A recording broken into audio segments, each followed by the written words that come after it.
Қайырлы күн, қалайсыздар? Бүгін біз чия пудинг жасайтын боламыз. Семена чияның организмге пайдасы өте күшті. Артық салмақ тастай алмай жүрген адамдарға керемет ас болып табылады. Таңғы аста жесеңіздер, күні бойы тоқ болып жүресіздер. Міндетті түрде жасап, істеп көрсеңіздер болады.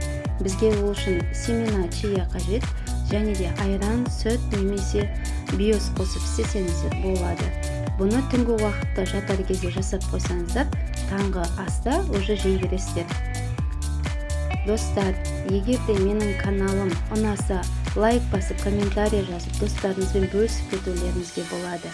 Сіздерге ас болсын.